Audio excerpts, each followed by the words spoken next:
धन्यवाद, आभार।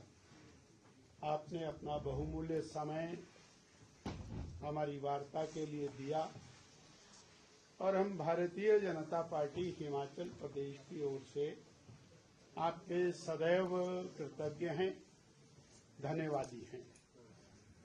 भारतीय जनता पार्टी के नेतृत्व के साथ मैं एक महत्वपूर्ण विषय के ऊपर आपके साथ संवाद करने जा रहा हूं और मैं प्रयास करूंगा एक ही विषय पर केंद्रित रहने का और उसमें आपका सहयोग मेरे लिए महत्वपूर्ण होगा। साथियों, केंद्र की एनडीए सरकार ने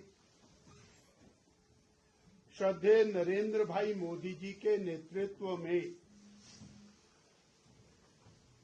देशव्यापी एक अत्यंत महत्वपूर्ण योजना का श्रीगणेश किया है। पिछले दिनों हुए लोकसभा के सत्र में यह योजना पारित हुई। विकसित भारत गारंटी फॉर रोजगार व आजीविका मिशन ग्रामीण VBG रामजी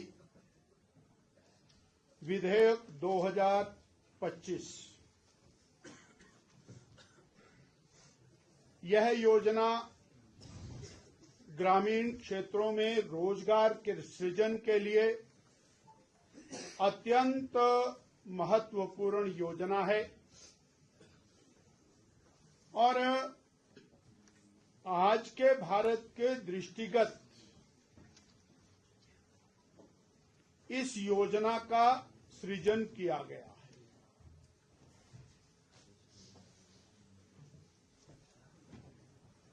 प्रतिपक्ष ने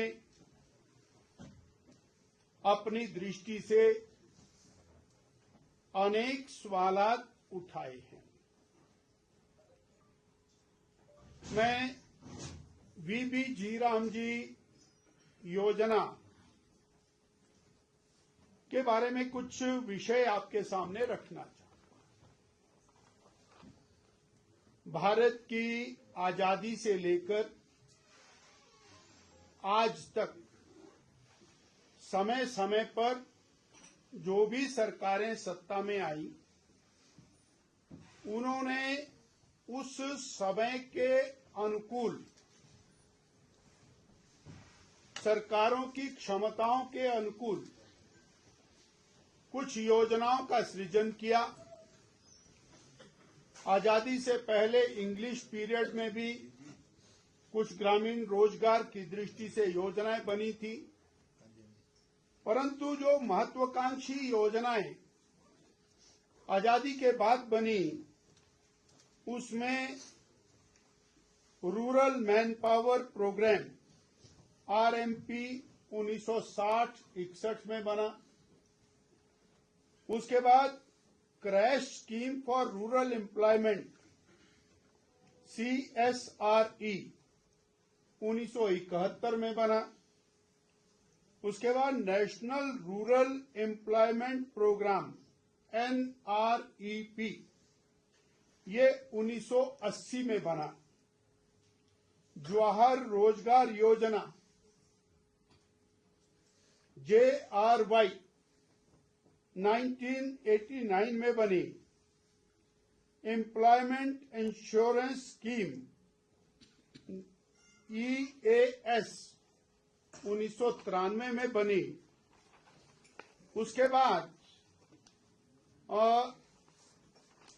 संपूर्ण ग्राम रोजगार योजना SGRY 2001 में बनी और national food for work programme NFFWP 2004 में बनी और national rural employment guarantee act जो बाद में Mahatma Gandhi national rural employment guarantee act MNREGA, ये 2005 में इसका सृजन हुआ और 2005 से लेके 2025 तक MNREGA Mahatma Gandhi rural employment guarantee act, ये ग्रामीण रोजगार की एक योजना चली। अर्थात अलग अलग समय में अलग अलग सरकारों ने, उसमें मेजॉरिटी टाइम कांग्रेस की सरकारें केंद्र में सत्ता में थी और ग्रामीण रोजगार की दिशा में अनेक योजनाएं बनी। उनकी कमियों को दूर करने के लिए या समाज की आवश्यकता के दृष्टिगत समय समय पर वो योजनाएं बदलती रही। इसी प्रकार जो महात्मा गांधी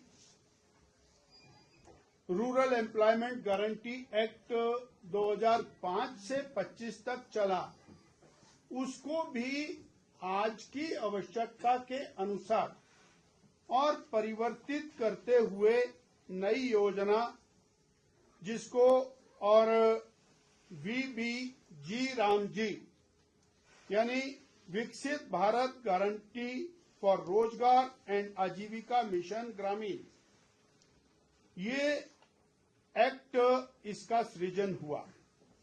अब ध्यान देने योग्य विषय है कि इन दोनों में अंतर क्या है, क्यों एक नई योजना का सृजन हुआ।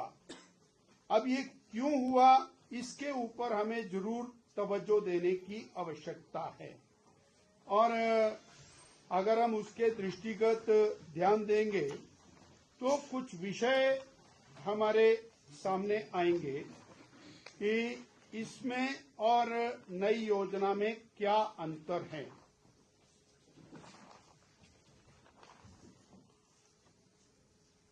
जो मनरेगा है उसमें 100 दिन का रोजगार, उसको एक्ट के रूप में बनाया गया,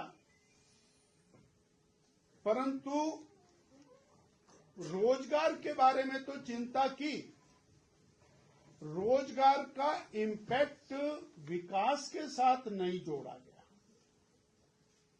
और जो वीबीजी रामजी योजना है, इसको जहां रोजगार का सृजन है उसकी गारंटी है, उसके साथ ग्रामीण विकास को जोड़ा गया और ग्राम विकास का एक प्लान बनेगा।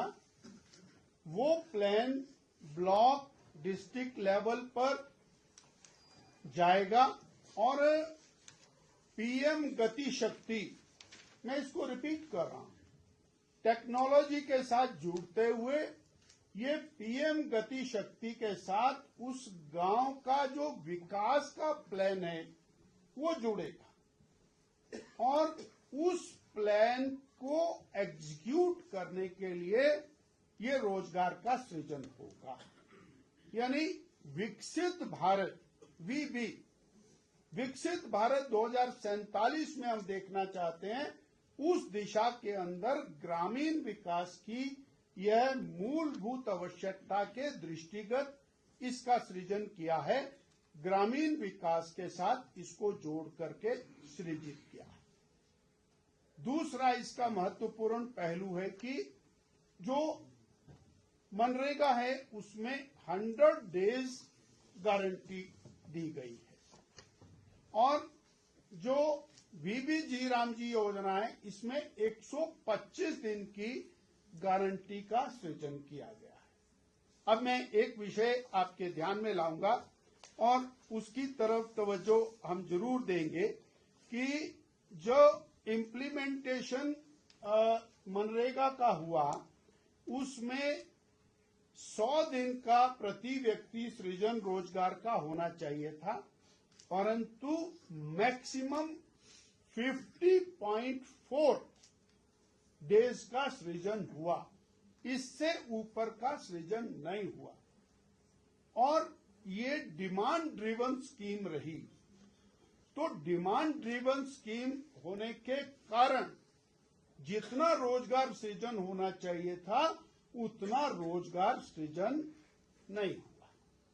इसलिए ये नई स्कीम विकास आधारित स्कीम, विकास की योजना बना करके और उसमें 125 डेज का प्रावधान किया। नेक्स्ट इसमें महत्वपूर्ण पहलू है जो हिमाचल के लिए अत्यंत महत्वपूर्ण, जो मनरेगा में लेबर कंपोनेंट सेंटर देता था, मटेरियल कंपोनेंट का 75% सेंटर देता और लगातार इसमें कंफ्यूजन रहता था, जिसके कारण जो 25% मटेरियल कंपोनेंट होता था वो ठीक तरह से नोटिफाई ना होने के कारण योजनाएं बीच में लटकती थी और पेमेंट में डिले होता था। अब केंद्र ने क्लियर कट इसमें कर दिया स्टेट और सेंटर का रेशो। हिमाचल प्रदेश के मामले में 90% टोटल व्यय का वो केंद्र देगा और 10% प्रदेश देगा, जबकि अनेक राज्यों के लिए ये 60-40 की रेशो है और हम हिमालयन राज्यों के लिए ये 90-10 की रेशो के अंदर है। इसके कारण हिमाचल को बड़ा बेनिफिट इसमें रहेगा इस योजना के अंदर। इसमें प्लानिंग के पार्ट की बात मैंने आपके सामने रखी कि जो प्लान बनेगा वो ब्लॉक तक जाएगा, डिस्ट्रिक्ट तक जाएगा और पीएम गति शक्ति के साथ जुड़ेगा। इसमें एक और महत्वपूर्ण पहलू है कि लंबे समय के एक्सपीरियंस के बाद अनेक राज्यों में और बहुत बड़ी मात्रा में पिलफरेज रही।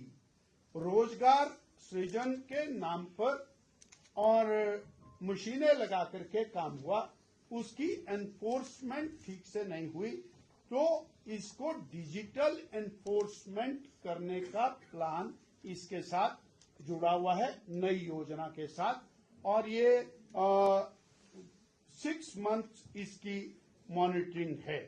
डिजिटल मल्टी लेवल मॉनिटरिंग का प्रावधान इसके अंदर है और टेक्नोलॉजी आधारित है।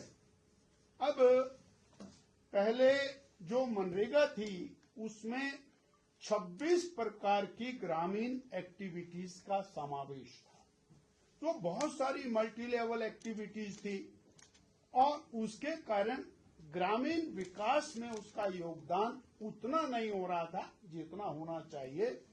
तो अब इन एक्टिविटीज को 4 फ्रेमवर्क के अंदर ढाला है। पहला है ग्रामीण इंफ्रास्ट्रक्चर, इज वेरी इंपॉर्टेंट।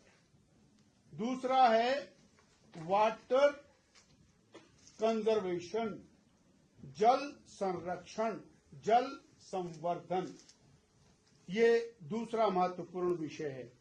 तीसरा है पर्यावरण संरक्षण, जो बहुत महत्वपूर्ण है, और चौथा है ग्रामीण लाइवलीहुड, यानी गांव की दृष्टि से जीवन उपयोगी जो भी चीजें हैं, इन 4 सेक्टर्स के अंदर डिवाइड करके इसको और ढाला गया है। और होता क्या था कि मनरेगा की इम्प्लीमेंटेशन में जो क्लरिकल वर्किंग है उसके लिए धन के प्रावधान की शॉर्टेज रहती थी और सही तरीके से ऑडिट नहीं हो पाता था, क्योंकि टोटल व्यय का 6% एडमिनिस्ट्रेटिव एक्सपेंडिचर मनरेगा में प्रावधान में था। वीबीजी रामजी योजना में यह प्रावधान बढ़ाकर के 9% कर दिया गया है, यानी 6% से 50% का इजाफा ये एडमिनिस्ट्रेटिव एक्सपेंडिचर में करने के कारण ये योजना अधिक सफल होगी, ऐसा बड़ा स्पष्ट तौर के ऊपर है। और मैं फिर उसको थोड़ा रिपीट करूंगा, टेक्नोलॉजी आधारित यानी बायोमेट्रिक के माध्यम से अटेंडेंस लगा करके और उसकी पीएम गति शक्ति के आधार के ऊपर इसको जोड़ने का प्रावधान किया गया है। मैं अगर जो इसको थोड़ा नेटशेल में कहना चाहूं तो we can say development linked employment, ये हमारा पहला सिद्धांत है। दूसरा, लीगली मैंडेटेड ट्रांसपेरेंसी, ये महत्वपूर्ण विषय है। मनरेगा में भी प्रावधान था कि यदि पेमेंट समय पर नहीं मिलती है, आपको रोजगार नहीं मिलता है, तो आपको और जुर्माने के तौर पर पैसा मिलेगा, परंतु ऐसा कहीं पर भी नहीं हुआ। और अब टाइम बाउंड पेमेंट और टाइम बाउंड पेमेंट के बाद यदि समय पर पेमेंट नहीं होती है या आपको रोजगार नहीं मिलता है तो आपको पेमेंट का प्रावधान है। ये इसके अंदर एक महत्वपूर्ण पहलू है जो हमारे ध्यान में रहने का है। टाइम बाउंड वेज सिक्योरिटी और इंटीग्रेटेड नेशनल लोकल कन्वर्जेंस, जिसको मैंने पीएम गति शक्ति के साथ और योजना प्लान के साथ जोड़ करके बताया है, और इनफोर्सेबल रिस्पॉन्सिबिलिटी, जिसमें ये और वीबी जी राम जी योजना बाकी योजनाओं से हर प्रकार से और इम्प्रूव्ड है, बेहतर है और आज के सरकमस्टेंसेस के अनुरूप है। मैं आपके सामने और विषय की गंभीरता को रखने के लिए और एक कुछ डाटा रखा। 2005 में ये योजना शुरू हुई। श्रीमती सोनिया गांधी जी के नेतृत्व में आदरणीय मनमोहन सिंह जी की सरकार भारत में थी और 2014 तक ये सरकार चली। तो हम इस डाटा के माध्यम से देख पाएंगे कि 2006 से लेके 2013-14 तक 2,13,220 करोड़ रुपया, 2,13,220 करोड़ रुपया उस समय तात्कालिक कांग्रेस या यूपीए सरकार के दौरान व्यय किया गया। और मनरेगा के प्रति एनडीए की, मोदी जी की, बीजेपी की गंभीरता मैं आपके सामने रख रहा हूं। 2014-15 से लेके 2025 तक 8,53,810 करोड़ रुपया, 8,53,810 करोड़ रुपया एनडीए, मोदी जी, बीजेपी की सरकार ने मनरेगा पर खर्च किया। हमने 4 गुना व्यय उतने ही टाइम पीरियड में मनरेगा में रोजगार सृजन के लिए किया। ये गंभीरता है ग्रामीण रोजगार के प्रति, गांव के विकास के प्रति और गरीब के विकास के प्रति भारतीय जनता पार्टी की। और इसी अनुभव के आधार के ऊपर नई योजना का सृजन किया। एक आंकड़ा और इसमें महत्वपूर्ण है कि कुल सृजित दिवस यानी जो रोजगार सृजन हुआ वो मनमोहन सिंह जी की सरकार में 1660 लाख मैंडेज, 1660 लाख मैंडेज, और मोदी जी के सरकार में 3210 लाख मैंडेज, यानी दुगना पैसा, दुगना और रोजगार सृजन। और इतना ही नहीं, जो कार्य संपूर्ण हुए वो एनडीए में, यूपीए में 153 लाख काम पूर्ण हुए, 153 लाख। और बीजेपी एनडीए मोदी जी की सरकार में 862 लाख काम पूरे हुए, मोर देन 5 टाइम्स। ये और हमारी सरकार की गंभीरता है। मैं इसी में एक आंकड़ा हिमाचल का रखूंगा। मेरे पास पूरे देश के आंकड़े हैं, मैं सिर्फ हिमाचल का आंकड़ा आपके सामने रखूंगा। हिमाचल प्रदेश में तात्कालिक कांग्रेस रिजीम में यानी 2005 से लेके 14-15 तक और जो मैंडेट सृजित हुए वो 16.52 लाख, 16.52 लाख मैंडेट, और बीजेपी रिजीम में, मोदी रिजीम में 32.6 लाख मैंडेट। यानी मोदी जी के समय में हिमाचल प्रदेश में दुगने रोजगार का सृजन हुआ। मैं इस बात को और बड़े फख्र के साथ कह सकता हूं कि जो नई योजना का सृजन हुआ है वो देश के और हिमाचल प्रदेश के ग्रामीण रोजगार के लिए एक नया आयाम स्थापित करेगा। और इसमें जो धन का प्रावधान किया गया है वो प्रावधान भी 1,53,000 करोड़ रुपए का प्रावधान किया है 83,000 करोड़ रुपए की तुलना में। यानी ये मैंने आपके सामने और एक तुलनात्मक अध्ययन रखने का प्रयास किया है। ये केवल और केवल विकासोन्मुखी योजना है, ये विकास के दृष्टिगत बनाई गई योजना है, ये राजनीति के से प्रेरित होकर के बनाई गई योजना नहीं है। और हिमाचल प्रदेश को इस योजना को और हाथों हाथ उठा करके ग्रामीण विकास के लिए प्रयोग करना चाहिए।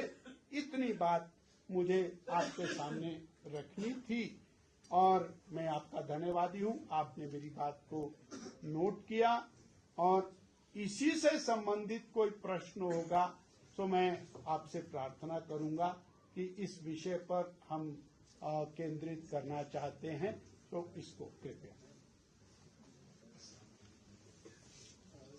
संशोधन किए गए हैं स्कीम में, इसको लेकर कांग्रेस भी कह रही है नाम क्यों बदला गया, नाम बदलने की क्या जरूरत है? संशोधन तो पुरानी स्कीम में पुराने नाम के साथ किए जा सकते हैं। हाँ, बहुत अच्छा सवाल है। मैं आपका आभारी हूँ इस सवाल के लिए। मैंने और बहुत अच्छे से विषय को रखने का प्रयास किया। हो सकता है मैं जस्टिफाई नहीं किया हो, परंतु टाइम एंड अगेन कांग्रेस की गवर्नमेंट थी 1960-61 में, तो योजना का नाम था rural man power programme. Congress की सरकार थी 1971 में, रूरल मैन पावर प्रोग्राम का नाम बदल करके क्रैश कर दिया, crash scheme for rural employment 1971। उसके बाद 1980 में कांग्रेस की सरकार जनता पार्टी की सरकार थी। उस समय नेशनल रूरल एम्प्लॉयमेंट प्रोग्राम हो गया, इसका नाम NREP हो गया। फिर 89 में कांग्रेस की सरकार आई तो फिर इसका नाम जवाहर रोजगार योजना JRY, और कांग्रेस की सरकार में ही इसका नाम दोबारा से जवाहर रोजगार योजना से बदलकर एम्प्लॉयमेंट इंश्योरेंस स्कीम हो गया कांग्रेस की सरकार में। यानी आदरणीय स्वर्गीय जवाहरलाल नेहरू जी का नाम बदलने का काम बीजेपी ने नहीं किया। और फिर इसके बाद संपूर्ण ग्राम रोजगार योजना हो गया, फिर national food for work programme हो गया, और फिर national rural employment guarantee act हो गया, और उसी को बदल करके Mahatma Gandhi national rural programme हो गया। सो नाम बदलना ये और कोई महत्वपूर्ण विषय नहीं है। और हमने आपको बताया कि मनरेगा स्कीम के प्रति बीजेपी, NDA और मोदी जी की गंभीरता कांग्रेस से दुगनी रही। दुगना खर्चा, दुगने मैंडेट्स और दुगने ये 4 गुना कार्यों का सृजन उसके माध्यम से एनडीए सरकार में हुआ। सर, जो कांग्रेस का सबसे बड़ा आरोप है वो पंचायती राज इंस्टीट्यूशन को लेकर है कि इसमें जो है केंद्रीकृत कार्य होना है और लोकेशन ड्रिवन स्कीम है, डिमांड ड्रिवन नहीं है, और पंचायती राज जो इंस्टीट्यूट है उनको खत्म करने का जो है वो भाजपा प्रयास कर रही है। तो इस पे आपका क्या कहना है? मैं थोड़ा पॉलिटिकलाइज नहीं करना चाह रहा, क्योंकि मैं सीधा सीधा वहीं आना चाहता हूं। जब ग्राम सभा में गांव के विकास का प्लान बनेगा तो उसको पंचायती राज ग्राम का प्रधान, बीडीसी, जिला परिषद यही लोग बनाने वाले, और वो वहीं से उसको टेक्नोलॉजी से अपलोड करेंगे। जो वो गांव के विकास का प्लान बनाएंगे उस प्लान की एग्जीक्यूशन के लिए वीबी जीराम जी योजना में से आने वाले धन का उपयोग होगा। इसलिए ये केवल और केवल ग्राम आधारित योजना है और ग्राम के चुने हुए प्रतिनिधियों के माध्यम से ही चलने वाली योजना है। इसमें किसी भी प्रकार का कंफ्यूजन डालना केवल राजनीति से प्रेरित तो हो सकता है, अन्यथा ये केवल और केवल विकसित भारत की दृष्टि रखते हुए ग्रामीण विकास योजना। जब योजना की चीज उसका इतना विरोध क्यों लगता है? सरकार समझा नहीं पाई है या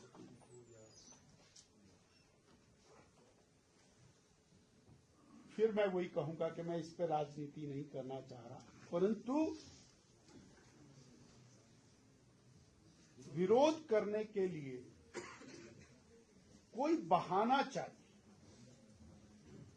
अगर जो नेहरू जी का नाम हटा करके आपने अपने आप हटा करके दूसरा नाम रख दिया तो भारतीय जनता पार्टी ने तो कोई विरोध नहीं किया।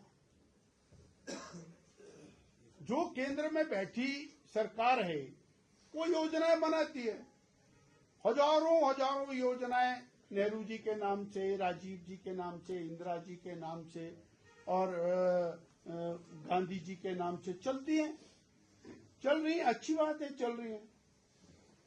और अगर जे एक योजना बिल्कुल पूरी तरह से नई योजना चलाई गई है, वो राम जी के नाम से है, तो आपको विरोध क्यों?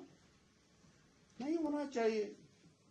और वो विकास अनुमुख योजना है तो उसका विरोध करने का कोई कारण समझ नहीं आता, और कम से कम भूख हड़ताल करने का तो कोई कारण समझ नहीं। अब 10% स्टेट शेयर है, अगर स्टेट शेयर देने में देरी होती है या नहीं देती या बजट का प्रोविजन नहीं होता है तो क्या सेंटर इसका बजट जारी करती रहेगी या सर ताकि लोगों को परेशानी ना हो? सर, विकास प्रदेश सरकार की भी उतनी ही जिम्मेवारी है जितनी केंद्र सरकार की। प्रदेश के माननीय मुख्यमंत्री जी की उतनी ही जिम्मेवारी है जितनी श्रद्धेय प्रधानमंत्री जी की है। इसलिए प्रदेश अपने लोगों के विकास कार्यों के लिए 10% का हिस्सा नहीं देगा। It is never expected. ये कभी कल्पना भी नहीं की जा सकती। और अगर इस प्रकार का है तो उससे उनकी ग्राम विरोधी, रोजगार विरोधी छवि सामने आएगी। बिमला जी, आपने बहुत सारी कमियां गिनवाई हैं, मनरेगा को लेकर सवाल आपने उठाए हैं, तो जरा बताएं कि केंद्र सरकार ने 11 साल तक इन्हीं कमियों के बावजूद इस योजना को क्यों चलाए रखा, जबकि प्रधानमंत्री 2015 में कह चुके थे ये तो कांग्रेस की विफलताओं का कमाल है। किसी भी चीज को आनन फानन में केवल राजनीतिक आधार पर बदल देना, ये श्रद्धेय मोदी जी और भारतीय जनता पार्टी के कल्ट में नहीं है। और हमने आपके सामने रखा कि 2,30,32,000 करोड़ कांग्रेस की सरकार ने इस पे खर्च किया और 8.5 लाख करोड़ के लगभग भारतीय जनता पार्टी एनडीए ने खर्च किया। ये गंभीरता है और उसकी इम्प्लीमेंटेशन के अंदर जो शॉर्टकमिंग्स हैं, आज कोई योजना शुरू कर रहे हैं, अगर जो विकसित वीपी जीराम जी योजना में कोई कमी आएगी तो उसको भी तो बदलना चाहिए, उसके ऊपर भी विचार होगा, उस पर भी चिंतन होगा, और समय रहते उसके ऊपर भी चिंतन करेगा कोई, चाहे वो मोदी जी स्वयं करें या आने वाले समय में लोग करें। तो समय के साथ साथ चीजें आवश्यकता के अनुरूप बदलती हैं और उनका बदलना सकारात्मक होना चाहिए, इतना ही दृष्टि। सर, ये मनरेगा में 100 दिन की रोजगार की गारंटी थी, लेकिन आपने बोला कि 50.4 दिन ही मिल पाए और कोई भी जो फाइल है वो नहीं इम्प्लीमेंट हो पाया। तो सर, इसमें 125 दिन बोला गया है, तो इसमें प्रावधान है कि 125 दिन का मिलेगा ही मिलेगा? 125 दिन की गारंटी का प्रावधान है, और नहीं अगर मिलेगा तो उसमें फाइन का प्रावधान गवर्नमेंट की तरफ से है, पेनल्टी का प्रावधान, और वो पेनल्टी उस व्यक्ति को मिलेगी, और टाइम बाउंड पेमेंट का प्रावधान इसके अंदर है, और जो एक्ट के अंदर एम्बेडेड है, और उसके अंदर मॉनिटरिंग का प्रावधान है, और वो मॉनिटरिंग का क्योंकि प्लान बन गया और वो प्लान ये पीएम गति शक्ति के साथ जुड़ गया, तो वो कहीं पर भी उसको देखा जा सकता है और इम्प्लीमेंट किया। बिंदर जी, जैसे भाजपा ने अभियान लिया है मनरेगा की जगह जो विकसित भारत जीराम जी योजना है घर घर तक पहुंचाने का, कल से कांग्रेस का अभियान भी शुरू हो रहा है, वो भी 8 जनवरी से लेकर 25 फरवरी तक महासंग्राम अभियान चलाने वाले हैं मनरेगा को बचाने को लेकर, क्या कहेंगे? भारतीय जनता पार्टी का अभियान ना तो घर घर दृष्टि से है, विकसित भारत जी राम जी योजना, वो लोग उसको समझें और जानें, हमारा लक्ष्य सिर्फ इतना। और कांग्रेस पार्टी विरोध करते करते कहां पहुंच गई, ये बड़ी चिंता की बात। वो विरोध करते करते, बीजेपी का विरोध करते करते वो देश का विरोध करने लग जाती है, बीजेपी का विरोध करते करते वो विकास का विरोध करने लग जाती है, बीजेपी का विरोध करते करते वो गांव के रोजगार का विरोध करने लग गए। इसलिए मेरा तो प्रभु से प्रार्थना है कि उनको और प्रभु और ज्ञान दे, और वो इस योजना को अच्छे से पढ़ें, समझें और जनहित में इम्प्लीमेंट करने के लिए आगे बढ़ें। वो 60 दिनों के बारे में भी जरा समझा दें, जिसमें कहा जा रहा है कि साल के 60 दिन में रोजगार नहीं देगी। नहीं, बड़ा क्लियर करें, ऐसा नहीं है। बहुत से राज्य ऐसे हैं जहां पर जब क्रॉप सीजन होता है, पैडी सीजन है तो पैडी लगाने का काम होता है, कटाई का सीजन है तो कटाई का काम होता है, उस समय किसान को और लेबर मिल जाए, इसलिए वो स्टेट तय करेगा कि कब उसने इस योजना को गैप देना है या नहीं देना है, ये स्टेट को तय कर। केंद्र ने इसमें प्रावधान उस स्टेट के लिए रखा है, क्योंकि बहुत सारी स्टेट जैसे जहां पर पैडी का ज्यादा प्रचलन है, वहां पैडी लगाने के लिए लेबर की जरूरत होती है, और वो लेबर इंटेंसिव वर्क है, इसलिए वहां पर प्रावधान रखा है। इसको कोई कंफ्यूजन करने की जरूरत नहीं है। 125 दिन का मतलब 125 दिन। Thank you sir, thank you sir, I am applies sir.